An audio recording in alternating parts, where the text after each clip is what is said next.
اللہ رب ہے یعنی خالق ہے، مالک ہے، حاکم ہے، مدبر ہے، پوری دنیا کا چلانے والا ہے. لیکن مسلمانوں میں ایک طبقہ ہے، صوفی طبقہ، بریلوی طبقہ، قبر پرست طبقہ.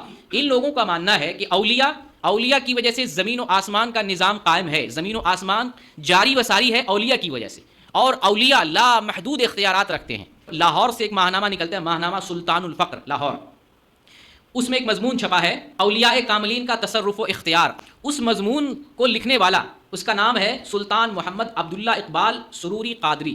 وہ جو مضمون شروع کرتا ہے پہلا ہی جملہ لکھتا ہے زمین و آسمان بوسیلہ اولیاء قائم و دائم ہے. زمین و آسمان بوسیلہ اولیاء قائم و دائم ہے. اولیاء کی وجہ سے یہ پوری کائنات، زمین بھی آسمان بھی، یہ دونوں بھی چل رہے ہیں، قائم بھی ہیں، یعنی جاری ساری اولیاء کی وجہ سے. آگے کیا کہتے ہیں؟ اولیاء لا محدود تصرف اور اختیار رکھتے ہیں، لا محدود، حد ہی نہیں ہے اتنے اختیارات رکھتے ہیں.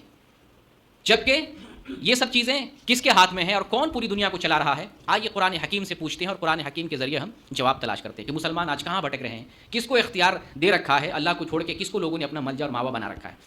سورہ فاطر ہے، چند آیات پڑھتا ہوں اور اللہ کی شان بیان کرتا ہوں. یولج اللیل فی النہار ویولج النہار فی اللیل. اللہ وہ ذات ہے جو رات کو دن میں داخل کرتا ہے اور دن کو رات میں داخل کرتا ہے. یہ ذات کس کی ہے؟ اللہ کی. یہ کائنات کا تصرف ہے. رات و دن کہاں پر ہے؟ کائنات میں، آسمان میں، زمین میں ہے، دنیا میں، کائنات میں. یہ کام اللہ کا. یولج اللیل فی النہار ویولج النہار فی اللیل. اللہ رات کو دن میں داخل کرتا ہے، دن کو رات میں داخل کرتا ہے. وسخر الشمس والقمر. اور اللہ تعالیٰ نے سورج کو اور چاند کو کام پر لگایا ہے. کام پر لگانے والا کون؟ صرف اللہ رب العالمین. کوئی بھی تصرف کا اختیار نہیں رکھتا سوائے اللہ تعالیٰ کے. کل یجری لاجل مسمى. اور ہر ایک مقررہ میعاد تک چلتا رہے گا. یہ جو کائنات میں سورج چاند ستارے ہیں مقررہ میعاد تک یہ سب چلتے رہیں گے. آگے اللہ فرماتا ہے ذالکم اللہ ربکم. یہ اللہ کی شان ہے.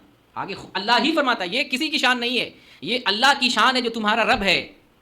ذالکم اللہ ربکم، یہ اللہ کی شان ہے، یہ تمہارا رب ہے. لوگ ربوبیت میں شریک ٹھہرا رہے ہیں. اللہ فرما رہا تمہارا رب ہی ایسا کر رہا ہے، وہ اللہ کر رہا ہے. یہ اللہ کی شان ہے اور کسی کا کام نہیں ہے. لہ الملک، اور اسی کے لیے بادشاہت ہے، کسی اور کی بادشاہت نہیں ہے. اس پوری کائنات پر اکیلا بادشاہت اللہ رب العالمین کی ہے. والذین تدعون من دونہ ما یملکون من قطمیر. اور اللہ کے علاوہ جن کو تم لوگ پکارتے ہو، دیکھیں اللہ کتنی بڑی بات بیان کر رہا ہے، وہ قطمیر کی بھی طاقت نہیں رکھتے ہیں، مالک نہیں ہے. قطمیر سمجھتے ہیں کیا سمجھتے ہیں؟ دیکھیے ماشاءاللہ پہلے سے سنے ہوئے ہیں. ذرا اس بات کو ان لوگوں کو بھی بتائیں، ان مسلمانوں کو بتائیں جن کو سمجھ نہیں آتی ہے. اللہ نے بتایا کہ جن کو تم اللہ کے علاوہ پکارتے ہو، یہ کھجور کی گٹھلی کے اوپر جو جھلی ہوتی ہے، جو پردہ ہوتا ہے، اس کے بھی یہ وہ مالک نہیں ہے. یہ کھجور کی بات چھوڑو، کھجور کا درخت اگا دے، کھجور کے درخت میں شاخ لے آئے، کھجور کے درخت میں پھل پیدا کرے، اس پھل کے اندر بیج کو داخل کرے، اس پھل کو پکائے، یہ چھوڑو، یہاں تک تو رسائی ہے ہی نہیں.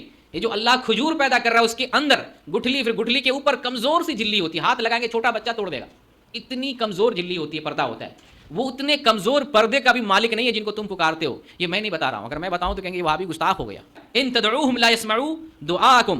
اگر تم انہیں پکارو جن کو پکارتے ہو اللہ کے علاوہ، اگر تم پکارو یہ تمہاری پکار کو نہیں سنیں گے، اور واقعی نہیں سنیں گے. خاص پورے ہندوستان کی میں بات کر رہا ہوں. ہندوستان میں تو ایک مہم چلی ہوئی ہے، مسجد توڑنے، مدرسہ توڑنے، انہی چیزوں میں ایک مزار توڑنے کی بھی مہم ہے. ہندو لوگ مزار توڑ رہے ہیں، خاص طور سے یو پی میں سنا ہوگا آپ لوگوں نے، کتنے سارے مزارات توڑے گئے. کیا دعویٰ تھا ان کا؟ ہمارے اولیاء کی جو ہے کفن میلا نہیں ہوتا، اولیاء مرتے نہیں، اولیاء زندہ رہتے، وہی صحیح جیسے دنیا میں، ویسے ہی قبر میں پڑے ہوئے ہیں. چلو دیکھو کیا ہو رہا ہے مزار پہ. وہ اپنا مزار نہیں بچا پا رہے ہیں، ان کا کپڑا پتہ نہیں چل رہا کپڑا کدھر ہے، وہ خود کدھر ہے، کچھ نہیں ہے. وَلَوْ سَمِعُوا مَا اسْتَجَابُوا لَكُمْ.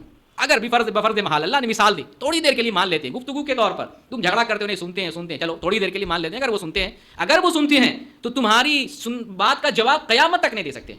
یہ اللہ کی بات ہے، تمہاری بات کا قیامت تک تم پکارتے رہو، اگر سن بھی لینا جواب نہیں دے سکتے. یہ قدرت ان کے پاس نہیں ہے. مرنے کے بعد انسان کا اس دنیا سے رشتہ ختم ہو جاتا ہے، وہ جواب نہیں دے سکتے.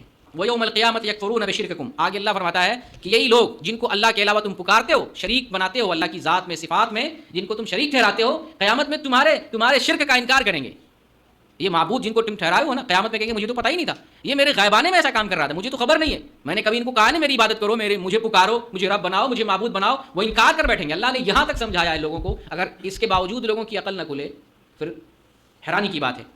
آگے اللہ فرماتا ہے وَلَا يُنَبِّئُكُم مِّثْلُ خَبِيرٍ. اور اللہ جو خبیر ہے، سچا خبیر ہے، اس کی طرح کوئی آپ کو ایسی باتیں، سچی باتیں نہیں بتائے گا. آگے اللہ فرماتا ہے یا ایھا الناس انتم الفقراء الی اللہ. اے لوگو تم سب اللہ کے فقیر ہو، محتاج ہو. اب اس سب میں کون کون آ گئے؟ ولی آئے کہ نہیں؟ جن کے بارے میں یہ عقیدہ گڑھا جاتا ہے کہ یہ کائنات کو تھامنے والے اولیاء ہیں، لا محدود اختیارات رکھتے ہیں، ان سب لوگوں کے بارے میں اللہ نے فرمایا یا ایھا الناس انتم الفقراء الی اللہ. اے تمام لوگوں، نبی بھی، ولی بھی، اولیاء بھی، تمام لوگوں تم سب اللہ کے محتاج ہو.